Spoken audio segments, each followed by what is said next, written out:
I'm here. I didn't hit the right button. I hope everybody's well and having a good night. Now, my voice ain't the best, so I probably won't say a whole lot tonight. I'll probably do a lot of talking in the chats if I can keep up with both chats. I hope everybody's having a good day and a good start to their new year. I really do. Now, mine started off a little rough just because of my voice and tremors. I was due to have a big one, so I did. That's why I'm all cleaned. I was shaving and didn't work out very good. At least I kept a stepper. Hey, Callie, how you doing, Mr. Snyder? Good to see you. You're on the regular one. Cool. I'm trying to get used to having both here. So I'm not in either chat right now. So, but hello, how are you? I hope you're having fun out there in the fun in the sun. If it's fun out there, I don't know. White, you're still in Hawaii, white, right? Sorry. Like I said, I'm having issues. So I'll probably start the video probably in a few minutes here. I don't want to wear my voice out. Too bad. But I hope everybody's had a good start to the new year. Pretty chilled here. Yes. Yes, that's what I thought. It's chilly here. It's not bad. It's 27. I feel so weird with it on my face. Every time I shave, I feel like this. I'm all out of whack. I put my glasses on, but because the way my tremors are, it messes with my eyesight too, so it makes me get a headache. So I'm going blind. I'm not going to say blind, but yeah. Let people know we will be back Friday at 8 o'clock. We're going to be doing the missing cases and 411s, true crime stuff, cold cases. And we'll still be doing the paranormal. We're going to mix it up a little bit. She wants to gravitate and grow. So we will be here Friday at 8. I hope to see you all there. Excuse me. See what else is going on. That's pretty much it right now. Just hang tight. We'll get to full swing here pretty soon. Now, the Wednesdays are done for me for a while until things chill out here and I chill out. I've been trying to watch The Voice. Like I said, last few days have been kind of didn't start the new year the way I wanted to, but I was due for a big one. I knew it was coming. It was just a matter of time. And tonight we're going to be, I had a couple ideas for our replay for tonight. I'm going to give them to you, and then you guys tell me what you think. I'll have to look in both chats, but I also have you guys up here in StreamYard, and it shows me where everybody's at. Okay, let me pull them up here real fast. I can do the Currency Village time slip, and then after that I could do more time slip and glitches in the Matrix. And then the other one I was going to do, if everybody's into the aliens, because last week we did aliens. Where was it? Insanely strange and bizarre MIB encounters that prove they aren't real. They aren't real. We'll see how that one goes. So those are the three. Unless you want more alien stuff, but you have to tell me. Let me check them up first. Put them on the side here. Latro, how you doing, good old man? You're on the phone one. I call it the phone one. Forgive the heavy breathing because I'm trying to talk. Now, I know Mr. Snyder is on the regular. Who's with him? If anybody. Why is this happening? There we go. Makes me spin back and forth. I hate that. There we go. Okay. Well, I'll just pick one then. Latra, how you doing, sir? How's those eyes doing? I'm going to come just back out of those.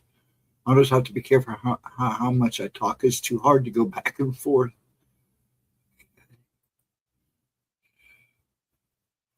Hey, Latro. You're doing good, bud. Like I said, we will be back on Friday.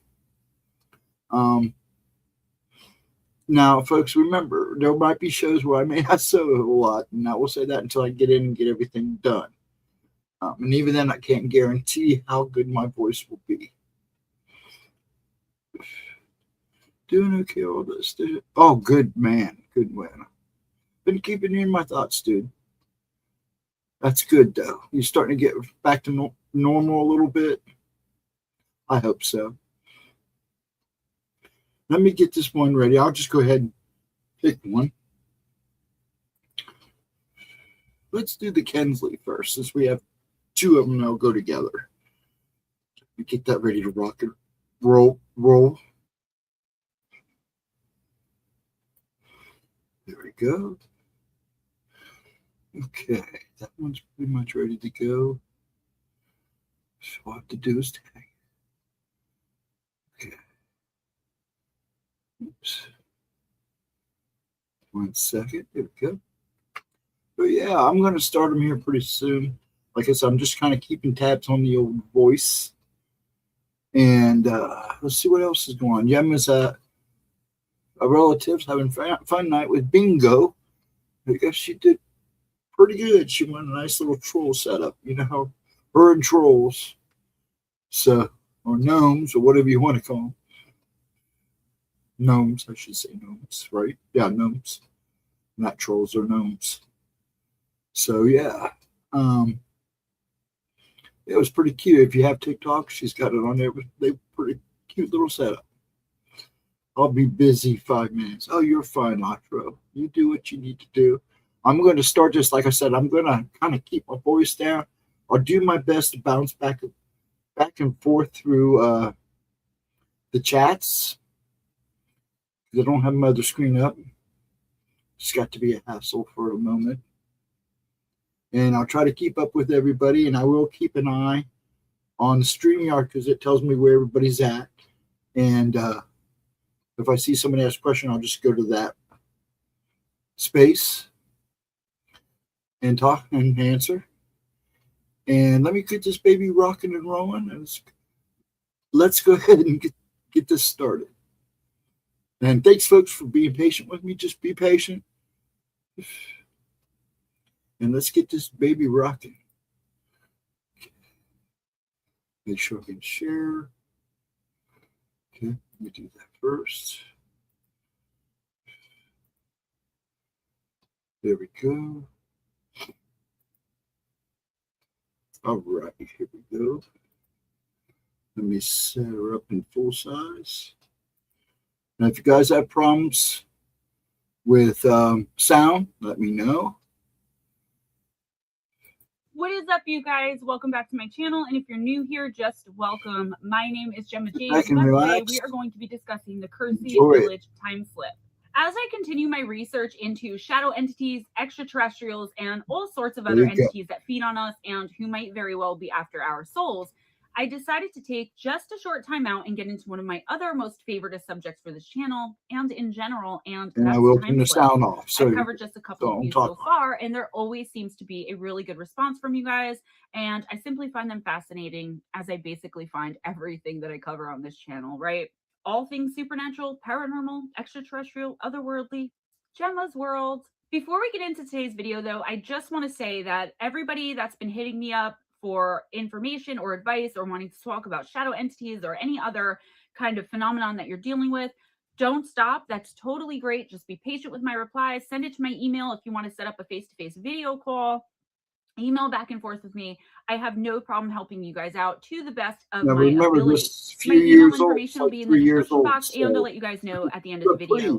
One more thing before we get into today's video, though, I want to let you know it is sponsored. Yes, and it is sponsored by LA Nail Reserve of Los Angeles. It is a vegan and cruelty-free gel soak off Speed nail this up a little polish. bit. Okay, you do need a UV lamp, I'll but I just got a leave it really on. cheap one off Amazon for like $7, and it did the job, guys. So I put one coat on my nails Yeah, I of think I'm each. gonna Okay, speed so through base this coat, part. top coat, base coat color, and top coat, right? And don't let Here's my a poor plot. nail. Hold on, it's gonna take it a minute to catch up. Sorry about that. I forgot she had the advertisement on. Give it 1 sec.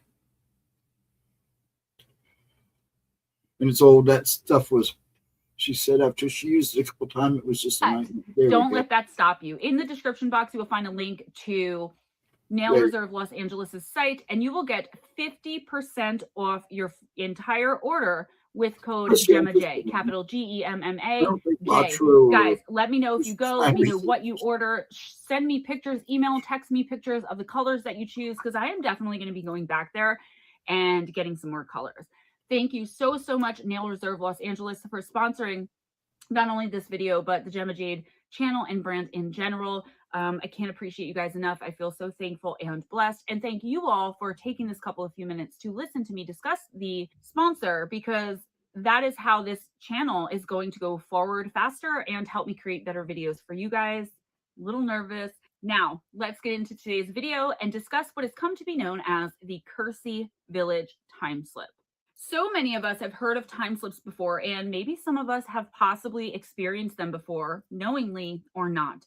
That's the thing with time slips. It's one of those things, like, if you didn't experience it yourself, then most likely you're just going to have to decide for yourself if you believe each individual story or not. Most of them, I believe, and I also believe that a lot of us have these time slips or glitches, but they're so quick that we don't notice them, or they happen to us in what we consider to be a dream or a nightmare, and we end up dismissing them as such. This is one I find very interesting and also very believable, but let me know what you all think in the comments below, please. Time slips are instances where either a person or a bunch of people seem to pass through that veil that we're always talking about. The veil between space and time in our own reality and some other reality altogether. Sometimes we are brought to the past, and sometimes just an alternate reality where things are kind of the same, but just different enough that we can sense something is wrong or off. Though still quite rare, I'm starting to see time slips and glitches much more these days than ever before. And not just in like the time slip stories, YouTube creators where they put together like the alleged user experiences, like actually seeing them in like clients and like you guys talking to me, and even in my own life too, when I take a walk in those woods over there. But I'll give you guys some of those stories coming up soon. Time slips seem to be yet another phenomenon that's occurring more often in this day and age. And as always, too, I'm not too sure if it's just because we have access to other people's accounts of them now with the internet, if we're able to better document them, or why they're happening more. Maybe it's that veil I'm always talking about that's thinning. I'm really not sure either way, but they do tend to be extremely bizarre, and they often leave the witness or the victim, for lack of a better word, experiencer maybe, they leave them frazzled, obviously, and sometimes terrified or scared, with not much of any explanation as to what in the world just happened to them or why. So, a small group of young men in England allegedly experienced one of these time slips, and it's what is being called today the Kersey Village time slip. Let's go back into the fall of 1957, late October to be exact, and I'll gladly interject here to call attention to when this is said to have taken place, a time when the veil was said to be most thin, and therefore access to other dimensions and realms, and also the spirit world, is most likely to occur. So what I mean by this is, everyone says on Halloween the veil is the thinnest. Yes, but in my experience and in my semi-professional opinion, the veil starts thinning in the beginning of October and just keeps going right along until the 31st. But that's just me. 3 cadets from the Royal Navy went out to Suffolk in the English countryside and were simply supposed to participate in and carry out a basic map reading exercise. No GPS or sat nav back in those days, you know, so the cadets' names were William Lang, Ray Baker, and Michael Crowley. No relation to our beloved Crowley on this channel, most likely. And their mission was to follow a route through the more scenic areas, recognize their assigned locations, of which there were several, map where their checkpoints were, take down some notes on what they saw and observed during all of this, and then go back to where they originally came from and report what they had seen and took notes on to their superior officers. The countryside through Suffolk was especially picturesque on this bright and sunny day in October of 1957, and the young men considered their objectives simple enough and easily obtainable, and therefore reasoned it wouldn't take them very long to complete their mission and return to report back.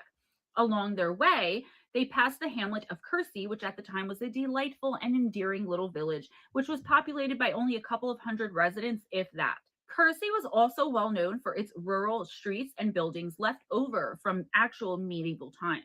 It seemed to be just another normal day in the quiet little village, and as the men looked on, they could hear the church bells ringing and see the smoke coming out of the chimneys of the aforementioned quaint little houses. Kersey was one of the assigned points on their maps in which they were supposed to go into and observe it, but here's where things start to get bizarre, and it got that way in the blink of an eye, it seems. The church bells were no longer ringing, and even the birds had seemed to have stopped humming their previously very loud tunes. It even seemed as though the wind had stopped altogether, and there was no longer any sound at all in or around this little hamlet. It was eerily quiet, and it seems as if the three young Navy men noticed it immediately. Something was very wrong here. Side note, guys, this is so similar to my Glimmerman encounter and encounters with all different kinds of otherworldly phenomenon you guys have experienced and sent into me and that we've talked about. It's like this happens all the time in the woods before being approached by or bearing witness to one bizarre thing or another or a predatory creature, right? The leaves weren't even rustling in the streets nor making a sound as the now on alert men walked over them. So, you know how leaves crunch under your feet? It was quiet enough that they should have heard that, and they didn't. The branches of the trees stood still themselves, and it was like everything had suddenly been put under some sort of spell, one that made silence fall down completely around these three men. Ducks who were only seconds ago frolicking in a nearby stream were now completely motionless as if frozen in time, along with even the plumes of chimney smoke also spotted and permeating the air just seconds before. The ducks were stone still as though they were statues, and the chimney smoke that they were just looking at and observing 5 minutes, not even before this, there was no more of it. There weren't even any people out walking despite the mildness of the day and the sun burning brightly down on the streets all around them. It was beautiful out. As they entered the village proper, it seemed all but deserted, and one of the cadets would describe it thus, quote, "It was a ghost village, so to speak. It was almost as if we had walked back in time. I experienced an overwhelming feeling of sadness and depression in Kersey, but also a feeling of unfriendliness in unseen watchers, which sent shivers up one's back. I wondered if we knocked at a door to ask a question, who might have answered it. It does not bear thinking about." End quote. As they went about exploring the village, they noticed there were no vehicles anywhere, no bicycles, and even no telephone wires for those who had the luxury of a home phone at the time. They were actually more common than I thought at this time, as I realized when I just looked that up. I'm still reeling from imagining some ducks just standing perfectly still. It gave me the chills when I read that and when I thought about it. So, no wires to run the telephone system, and the streets were just cobblestone and broken up, not paved in cobblestone as they normally would have been and had always been for as long as anyone there could remember, including the cadets. It had an old-fashioned kind of feel to it, the roads and the bare skies and streets, and it gave the cadets a sense of eeriness, and it even scared them a little bit. As I mentioned earlier, Kersey was known for having medieval-style buildings, but what they saw now was different. There seemed to be nothing at all around them that was modern, including the houses. All of the homes were of a medieval style, all hand-built and timbered frame, with greenish glass windows covered with a film of like filth and grime and muck. Crazier still was the fact that the season seemed to no longer be fall and now had completely changed. As one of the cadets would describe it, quote, "It was verdant and the trees were the magnificent green color of one finds in spring or early summer," end quote. The men decided to approach one of the evidently deserted buildings, and when they peered inside, they were creeped out to see that they were staring into the window of some obviously long ago deserted butcher shop. There were rotting cow carcasses, among other things I won't even mention because it's gross. The men would again describe this creepy scene and state, quote, "There were no tables or counters, just 2 or 3 whole oxen carcasses which had been skinned and in places were quite green with age. There was a green painted door and windows with smallish glass panes, one at the front and one at the side, rather dirty looking. I remember that as we looked through that window in disbelief at the green and moldy green carcasses. The general feeling certainly was one of disbelief and unreality. Who would believe that in 1957 that the health authorities would allow such conditions? End quote. They peered into other buildings as well, and the ones that appeared, at least outwardly, to be residences that should have had people and families living in them were completely deserted as well. There was no sign anyone had lived in any of them for at least a while. There was no furniture, no curtains, no sign of life at all. It was almost as though either one of two things had happened. Either the residents who once lived there got up one day and suddenly abandoned their homes and took every scrap of anything they ever owned with them, or no one had ever lived there at all, which means the men weren't possibly in Kersey. Though small and quaint as it was a well-known town and was populated by at least a couple of hundred people. If you remember, just a few moments ago, there was smoke coming from the chimneys in most, if not all, of these now completely empty and seemingly abandoned homes. What in the world was happening here? The men decided they needed to find some sort of well-known landmark and get their bearings, thinking that somehow, however unlikely it was, they'd gotten lost maybe. They followed their maps to where the church would have been and should have been, but it wasn't there and seemed as though it never had been there at all. This church was the most famous building in the whole town, and the men had also just seen this particular landmark from outside the town only moments ago. They saw the steeple and heard the bells ringing just as they had seen the chimney smoke. These three cadets were downright and flat out scared at this point and decided to nope the heck out of there as quickly as they possibly could. They would later report that the second they stepped out of the village proper, everything suddenly went back to normal. The chimney smoke started coming from the homes again, and the church bells could be heard ringing from at least a mile away. The trees once again swayed in the breeze that was blowing again, the birds chirped, and the ducks frolicked along in the pond in the crisp and cool, breezy autumn air. Perhaps strangest of all was the church tower and how it could be seen once again from outside the village as it hovered over the rest of Kersey. The men, now extremely confused and bordering on the verge of absolute terror, made their way back to their base and excitedly but nervously reported everything that they had observed to their superiors. That was their mission, after all. One by one and all together, they reported the high strangeness of what they had just bore witness to, whatever it was they had no idea, in the small village of Kersey.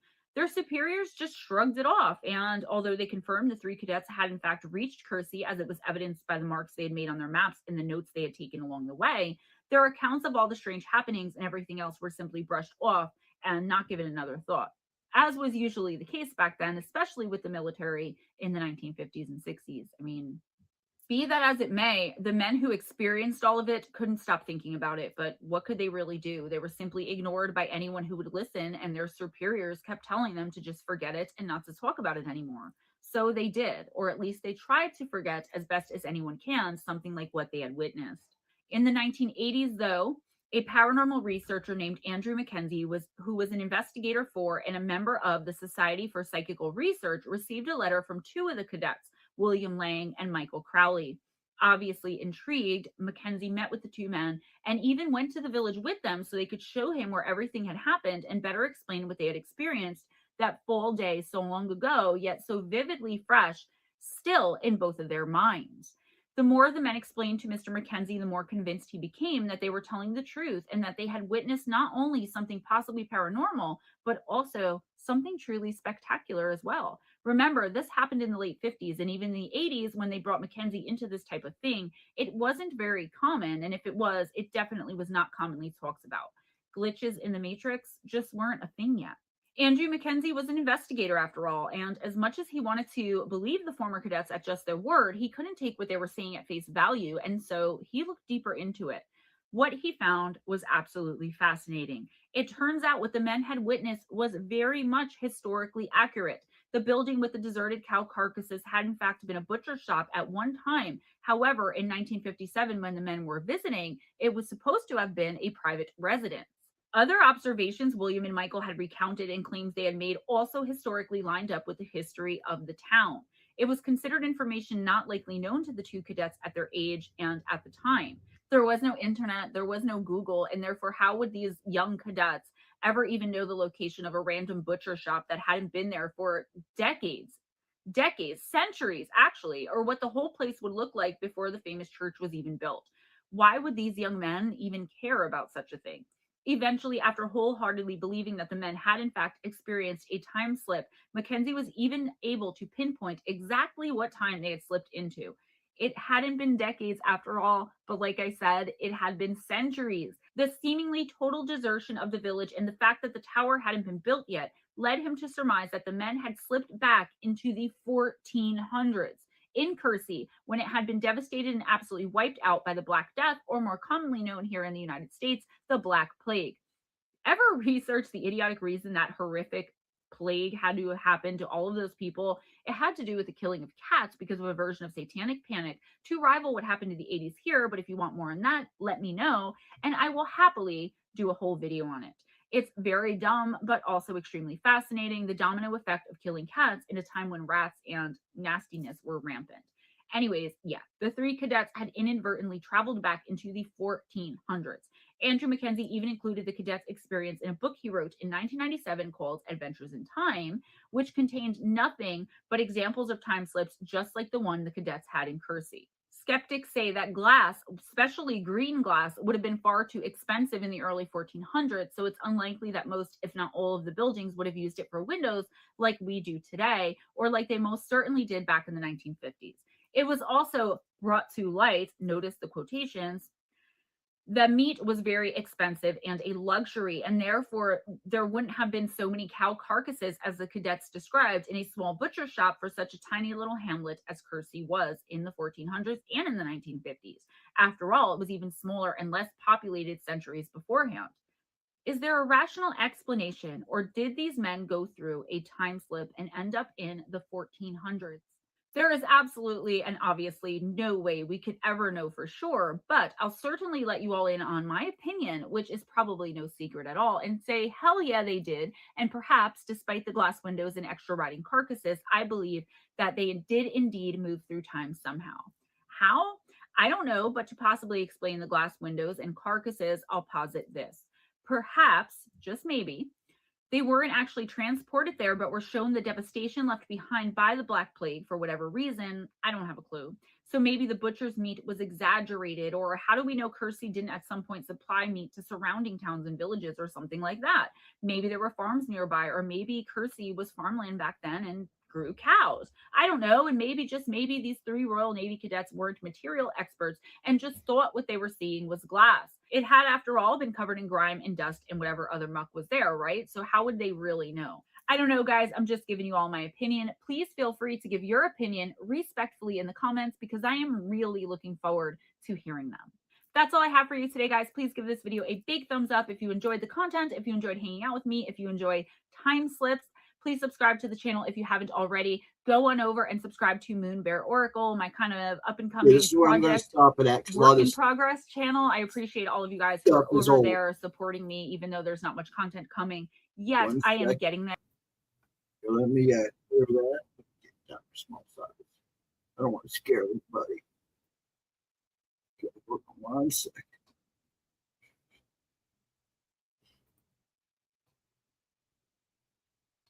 Oh, I hate when it does this. 1 sec. In case I do another one here. We'll see what goes down.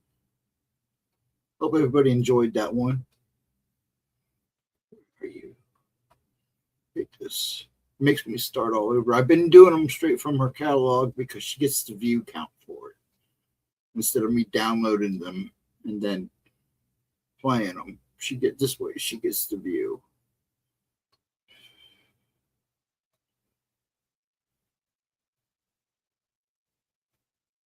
Here we go. Okay, that one's up when I'm ready. So I hope everybody's having matro. There's a spooky story about a guy and his wife peacefully sleeping, when all of a sudden angels visited and swooped them off to their faces. I feel so weird without my face, my beard. That's fun. Man, that strip was pretty good tonight. It was a little hard to swallow, but I had to chew it up a lot. But man, it was good. Why did I get so dark? Oh, because I'm switching with the camera. I'm watching because I keep forgetting how delayed YouTube is. But I hope you're having a good one, Lotro. Did you have a good New Year's Eve? Now, I don't know if you heard, Lotro, but we will be back Friday night, 8 o'clock. So pass the word around. I'm sure she'll do some more videos or TikToks. But yeah. And then I think I'll go ahead and do another one. That way we keep it about an hour. Like I said, until I get the voice fixed, I'll have good nights and bad nights. This is not one of my better nights. But I wanted to be here. I like being here since I can't really do Wednesdays anymore at the time being. Hello, Miss Vixen. How are you doing, my dear? I hope you are well. Long time no speaketh. Now, we haven't set anything off yet, Vixen. We've had some issues here. And so I've had to put on everything on hold. But you have not been forgotten about. Believe me. I hope you're good, though, and I hope you've been having a good time. I hope you had a good New Year's, however you celebrate it. Good, Vixen, good. Don't do anything New York other than hang with Midwest Night Watchers feed. Okay. NYE. Okay. Midwest Night Watchers feed. You're on YouTube? I'll have to look them up if it's an actual. Is it a channel? If you got the channel outro, drop it in the comments.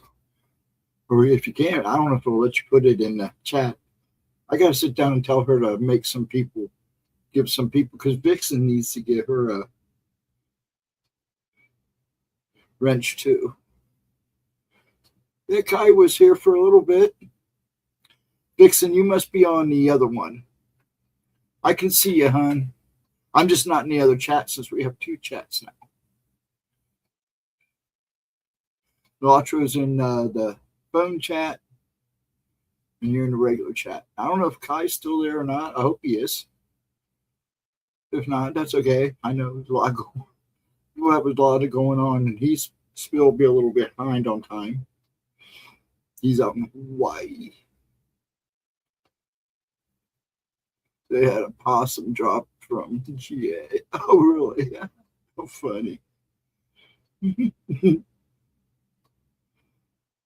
But yeah. And I'm going to do the next one. And the next one I'm going to do is another time slip and matrix glitches. Sorry, like I said.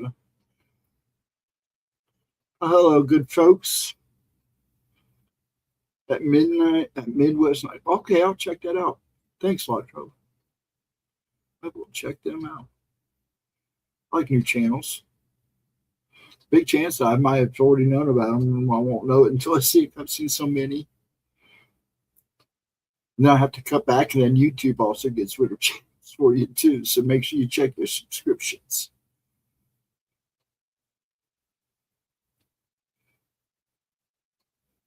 I'm just making sure I see everybody. Let me pop over here in the other chat real quick. Yeah, I'm just going back and forth in chat.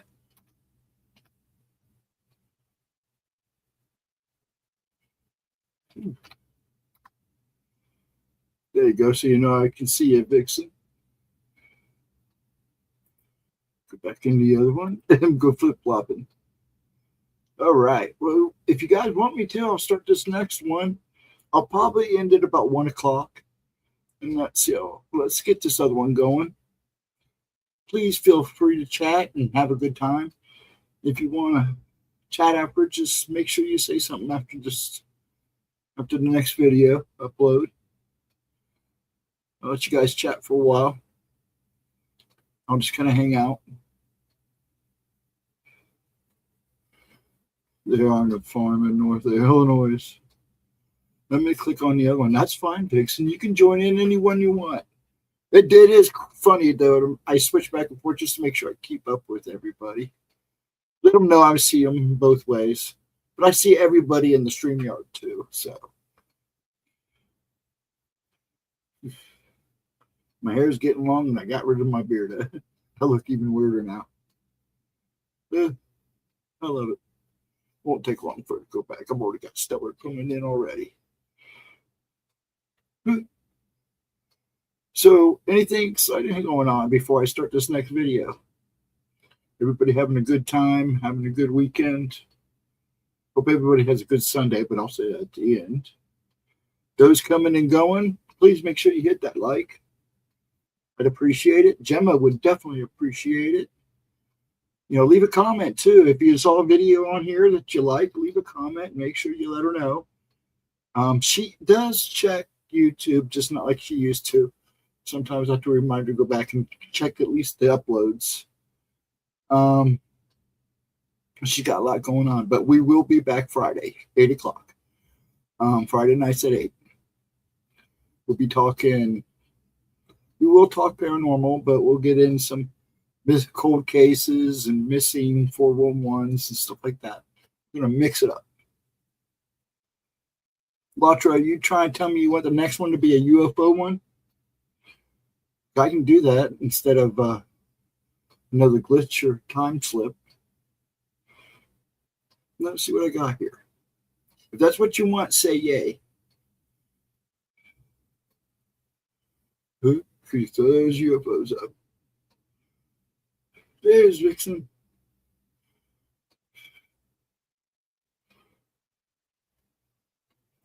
You people are talking. At least I got somebody talking. And those who are watching, I'll start the next video. Hey, you want a UFO one? I could do a UFO one. I had a couple in mind as backups because I know people like to mix it up. Let's see. What was that? You want to do MIB? Let me see. Let's find something even more fun. You want to do it? Okay, let's do this one. It's 14 minutes. I can talk to you guys a little bit before I call it. What do you battle watch? Abducted by aliens in plain sight, number 1, or number 2, the man who spent 10 days aboard an alien spacecraft. Which one would you guys prefer? 1 or 2? You pick. Okay, I'll pick. Let's do the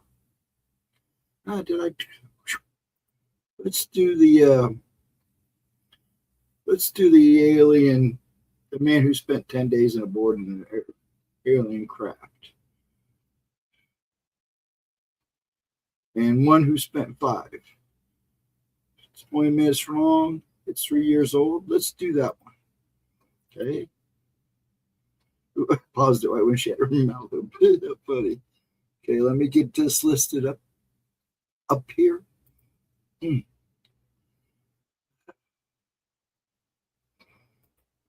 Hope they fix this thing soon because I can't stand talking like this and it hurts. Let's see. There we go. Share. Make big. She even had a bar on it. We go. What is up, you guys? Welcome back to my channel. And if you're new here, just welcome. My name is GemmaJade, but today we are going once to again, if you have sound problems or anything, let me know. Who claims to have been abducted get out of your way. on a spaceship for 10 days. And then I found another encounter where someone claimed to have been abducted for multiple days before being folks. brought back to Earth. So I talk a lot on this channel and in general about extraterrestrials and abductions. There are so many different types of abductions and so many extraterrestrial species. I can't even imagine how many we aren't even aware of yet on both counts. Somehow discussing topics like these makes it become somewhat blasé, which in and of itself should be very concerning to us if that's the case. If something like being abducted by aliens is old hat, maybe there's a problem with us or a problem here. However, I will say that no matter how much I come back around to this topic, I can't get enough of it. And every once in a while, there's an abductee or two who will come along with a story so strange and unbelievable, I can't help but to jump in and further investigate it and hope that I can find some backup information or actual facts so that I'm able to believe in it. That's exactly what I brought to you all today. There is a man named Alec Newald who claims he was not only abducted by aliens, but that he was kept with them for 10 whole days before they returned him back to his home in New Zealand. Let's dive right in, shall we? February of 1989 is where it all began, with Alec Newald claiming that while driving along one night, something happened that made it so his car was about to go flying into and then careening off of a very steep cliff. He said that at first he sincerely thought that he had reached the afterlife and that he had in fact gone headlong off of that cliff, vehicle and all, and that he had died and crossed over. Quote, I was driving the car and it felt like a ton of bricks had landed on me, like someone had poured cement on me. I felt like I was pushed into the seat of the car, end quote. Alec claims that he thought he had died because when he came to, he knew somehow that he was in spirit form and that the other beings around him, who mostly seemed to be people or human beings, were also in the same spiritual state. This thought lasted only a couple of minutes, though, when all of a sudden he was approached by these tiny little strange-looking creatures. They were 3 to 4 feet tall and had large heads with very squinty and beady eyes. One of these beings was very clearly and very obviously the leader of this little pack here. This leader approached Alec and spoke to him, telepathically saying, quote, welcome, I am the designated guardian of this section. Anything that you feel you might need to make your stay with us more pleasant, ask and I shall do my best to supply it. The suit you have been given will make it possible for you to understand us and us you, end quote. Alec describes what happened next and says he was given a body and was able to see that the ship he was in was suddenly descending into some foreign and beautiful but eerie kind of city. It was huge and it was fabulous and it was nothing like anything that we have ever seen here on Earth, that's for sure. The buildings in this gigantic city had 3 shapes, tubular, round, and pyramid shaped. The architecture was bold and somewhat astounding, and Alec couldn't get enough of everything he was seeing and taking in all at once. He was escorted into some sort of flying or floating car, a hover car maybe, and he was given a tour in this vehicle, which he described as, quote, a stealth fighter cockpit with no wings, end quote, which was controlled partly by the mind and partly by magnetic repulsion. He claims he was also given a lot of historical information as well as technical information. These particular aliens claim to have helped the evolution of humans on the planet, and also they claim to have helped the evolution of the planet itself as well, that being planet Earth. His stay abruptly ended without much ado or fanfare, as one day he was suddenly back home in his room again in Auckland, New Zealand, and 10 full days had passed. Alec said he was very confused and disoriented. Alec said it didn't take long for him to figure out that whatever had happened to him, it was huge and a mega big deal. He was visited almost immediately after returning home by men who said they were, quote, 2 New Zealand DSIR, Department of Scientific and Industrial Research scientists, end quote. Alec realized very quickly that these men knew far too much about him, and this fact alone told him these men were definitely not who they said they were, and that they weren't working for the branch of government that they claimed they were, or probably they weren't even working for any type of government or any kind of government officials or agents at all. Alec Newland did write a fascinating book about his experiences for that 10 days he was abducted and staying as a guest to some unknown alien life forms who seemed to know a lot about humans and our planet, and who even claimed, as I stated earlier, to have been very much responsible for our and our planet's evolution. However, it seemed that the more that he tried to promote his book titled Co-Evolution, the more people gave him a hard time. Basically, he was completely and totally ostracized and ridiculed by the general public and the ufology community in general. The little bit of ufology community that there was back in 1989 anyway. Alex stated, quote, perhaps an even bigger surprise was, with the exception of a few, the more I tried to share this information, the harder my life became. I was ostracized by people you might have expected support from. In fact, even before I tried to share any of the things I'd learned, my life started to become more than difficult. It became impossible to continue on as I had done before, end quote. Many of the complaints come, though, only because his reports and accounts of his time allegedly spent out of this world are very brief and not very detailed. Like, I still can't figure out what type of extraterrestrials these were or what planet they could have brought him to. I mean, I just think that 10 days there, with his memory being as vivid as it seems to have been, he really blanks on the specifics in a lot of ways. That doesn't mean, though, that I don't believe him or I'm trying to discredit him. Alec is also criticized because it said that his book seems to be more of an interpretation into what might or could have happened to him, and less of a first-hand or in-person account of what actually did happen to him.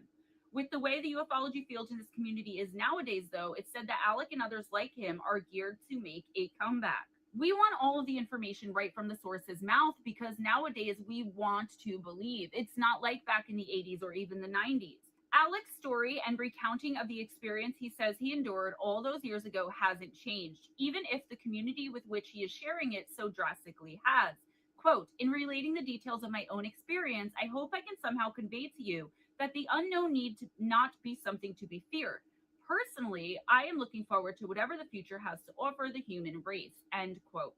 Well, guys, that's actually the end of Alec's story, unless you want to buy his book, which I do recommend. I want to see what you guys think about it. So if you've ever read Coevolution, or if you decide to read it, let me know your thoughts on that one.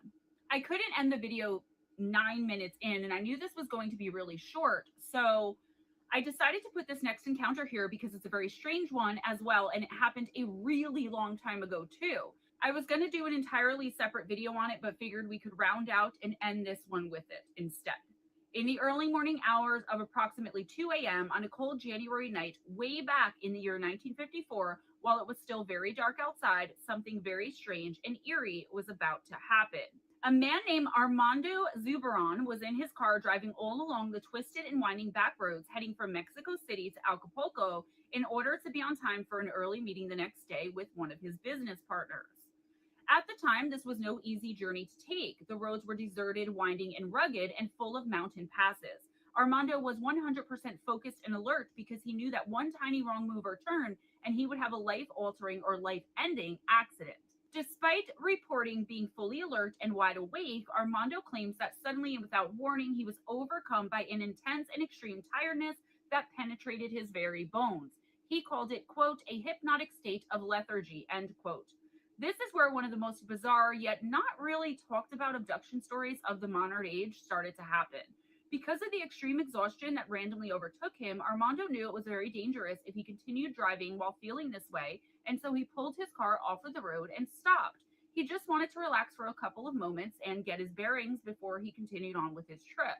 However, this was when he saw a most unusual and unexpected sight up ahead and directly in front of him. Hovering directly above this small mountain road was a brightly lit metallic disc. Armando tried to look at the light coming from the strange craft, but even while squinting, it was incredibly bright and blinding. From what he could see, there were two extremely tall beings, one on each side of the disc. They seemed to be wearing some sort of skin-tight one-piece suits with a belt cinched over their extremely thin and tiny waists. The belts had very wide brims and looked bizarre on this already strange sight that he was beholding.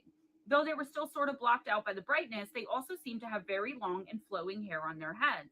At this point, our witness is still sitting in his vehicle and trying to not only wrap his head around what he is seeing, but trying to figure out a way to get the heck out of there before anything even stranger or possibly even worse happens to him.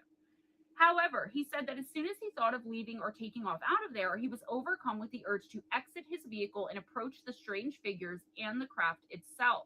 He said he felt as though he had no control at all over his own limbs, and I speak often about certain alien entities, mainly the MIB, who we've been talking about a little bit more often than usual the past couple of weeks, walking as though they were a puppet without the marionette strings attached. That's the same here, except it's Armando who felt as though he were being physically manipulated, and his body was moving on its own and directly toward these strangers and the strange ship. Despite their being basically androgynous in their appearance, our witness recognized somehow that these entities were both male. They looked human, and I'm pretty sure that they're what we would call today the Nordics as far as we've been dealing with, and this assumption is made completely by Armando's description of them. They had blonde hair and piercing blue eyes. They almost ran to Armando's side to help him walk easier and better control his own limbs. They were very obviously trying to protect him from falling and or hurting himself. They took him by his arms, one on each side, and escorted him into what Armando could now clearly and plainly see was a spaceship, or as they were so often called back in those days, a flying saucer. The closer he got to the ship, the more a strange buzzing noise and sensation penetrated his ears and his head. Once he was on the ship and steady, he asked the entities where he was and why he had been brought there. One of them responded, speaking perfect Spanish, which was Armando's first language, and it said, quote, "You are neither the first nor the last Earthman to be chosen for our testing. Our task, slow though it may seem, is designed to persuade. We choose the likeliest, most malleable persons for contact so that they might better transmit our messages," end quote. Before he could even try to process this information, he was being shown a bunch of clips from his own life.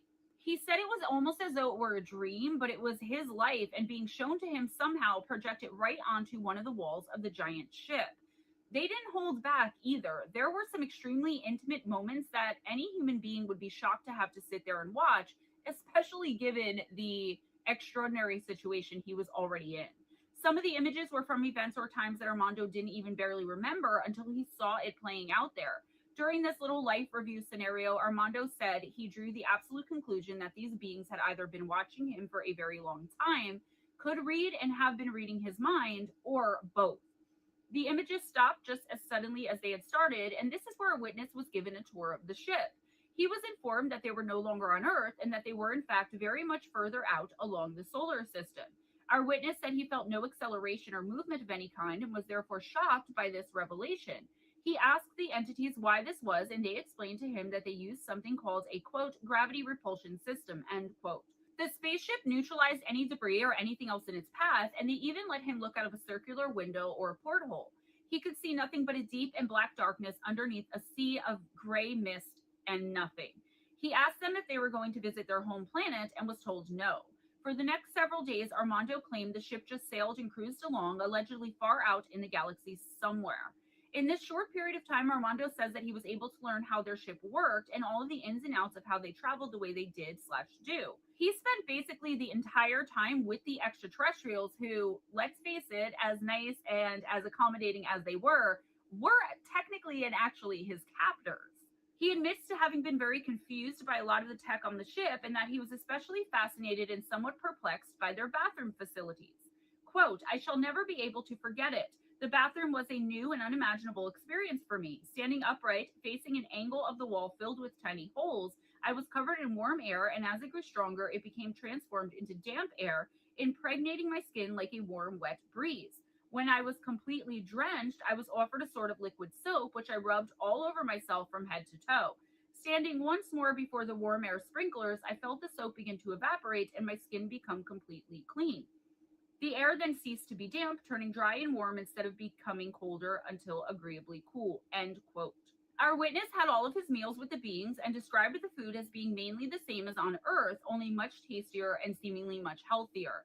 And this is not the first time by a long shot that I've heard this about certain alien races' food that they eat, or that I guess they can eat when in the presence of humans. I think they do it to make them more comfortable, but I really don't know. He said there was meat, cheese, veggies, and even some butter. He said though it was much like what we have here on Earth, it wasn't exactly that. He said though it was somewhat similar, it was nowhere near exactly the same as anything that we have to eat here on Earth.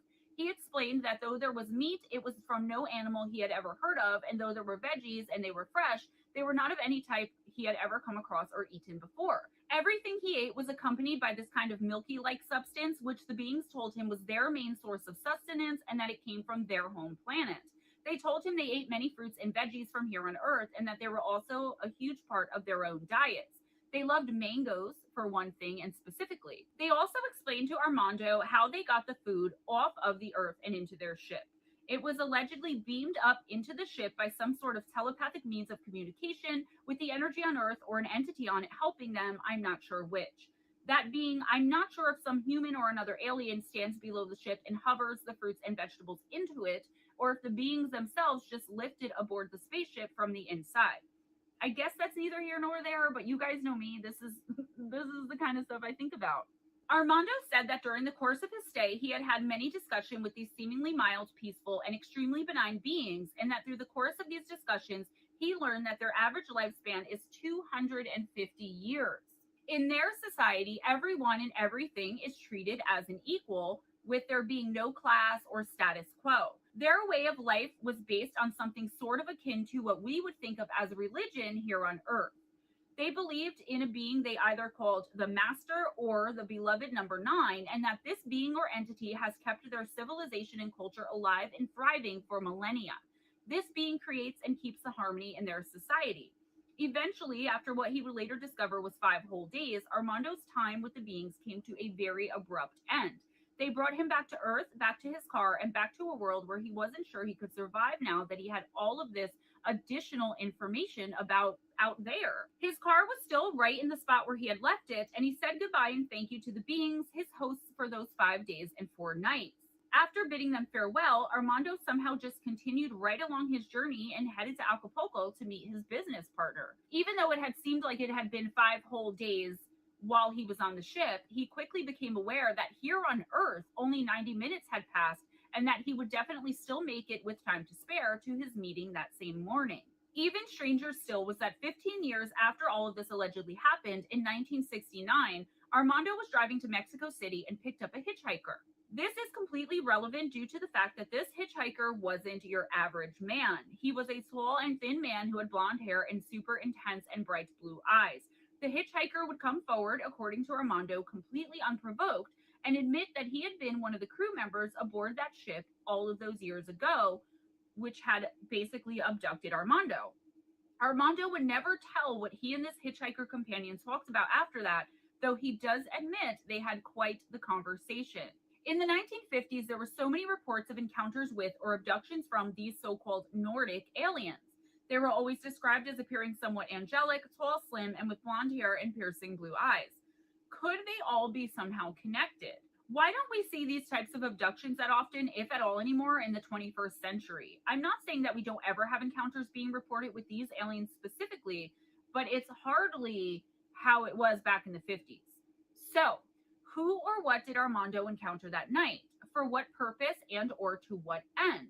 Were these actually Nordic aliens? And if so, what does that even really mean? These beings are said to be not only the most friendly toward human beings, but that they are protectors of sorts and watch over us and our planet. Were these even aliens in the sense that we have come to know them, or could they have been, as many people who have met or seen them have reported, actual and true to God angels? Are they some sort of interdimensional beings who are human beings, but a different type of human from one or another realm or dimension? While there are, of course, people out there who are highly skeptical and critical of Armando's account, others often wonder that if he was making it all up, then how in the world did he get all of the technical information he had come forward with? He was a simple rural farmer and wouldn't have had a clue as to most, if not all, of the things he described while recounting his experience. I have no idea, as I don't know Armando personally, and I'm still fairly new to this community, but I do know this. If true, then this man experienced something special and quite spectacular, and as usual, I am totally and completely jealous of the experience, of the adventure, of the meeting with the extraterrestrials and getting to see out there.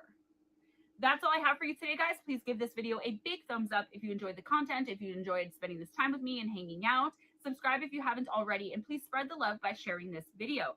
Check out the description box for some important links, how to donate to the channel, PayPal, Cash App, Vero, Patreon, and my Amazon wish list gift link. Where I remember this was 3 years old. To donate money, you can choose a crystal, a figurine, a statue, a piece of jewelry, an oracle deck. I mean, there are so many different variety of things on there. Thank you to everyone who donated. She's updated it since, so I'm going to go ahead and start it now. This is a lot of older stuff. Can't thank you guys enough. I mean, you guys are amazing and spectacular, and I really hope do enjoy you folks. Good job at keeping you all entertained.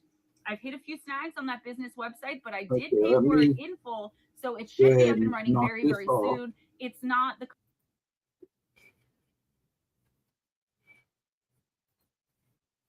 There we go.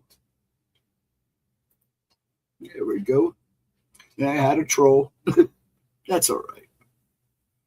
That was a weird one, though. That one's a little hard to take, but I remember her talking about that one. Those two. They are a little hard to believe. And I hope everybody's having a good night. I'm going to call it a night, and hopefully I'm better off next Saturday. I should be. Usually these big ones last maybe 3 to 4 days. I'm going on 4, so hopefully by tomorrow I start feeling like a human being again. So, But the voice will be coming and going, so just bear with me. Oh, you're welcome, Latro. Yeah, a lot of people do. Thank everybody for visiting. Good work on Mr. Troll. I try to be nice. I mean, I give them a little chance, but I knew what he was going to do when he came in. I had a feeling. I'm usually pretty close. Yes, it's not as much sleep as it is just wanting to be able to talk again. So bear with me in the next couple of weeks until we figure out how we're going to do these appointments, and I get myself hopefully better if they can fix it. But I'm going to still keep doing these. I'll still be here on Saturday nights as long as I can, and we will be here Friday night at 8 o'clock. So please join us. You folks have a wonderful Sunday. Have a good first full week of the new year. And may you guys have a blessed one. And let's see what else. That should do it. So until Friday night, well, Tuesday night, if she should have I keep forgetting about her Tuesday night upload. She'll beat me now. But remember, she has an upload premiere Tuesday at 10:15. She usually posts it. She's been trying to post them early, so keep your eyes peeled. Hopefully the sound doesn't go crappy on her at the end, but at least it's happening at the end. She doesn't know why it does it. It does it in the editing. So thank you, Latro. Thank you, Vixen. Please have a wonderful one. And I shall see you guys on the flip side, I guess. I'm going to hit the old end stream here. And I miss you guys, and hopefully it can last longer next Saturday because I like talking to you guys since we really don't have a Wednesday night chat anymore. I would like to start doing that after the replays. But I'm just no good if I can't keep up with you folks. So I love you. Have a wonderful night. Have a blessed week. And I'll see you guys on the flip side.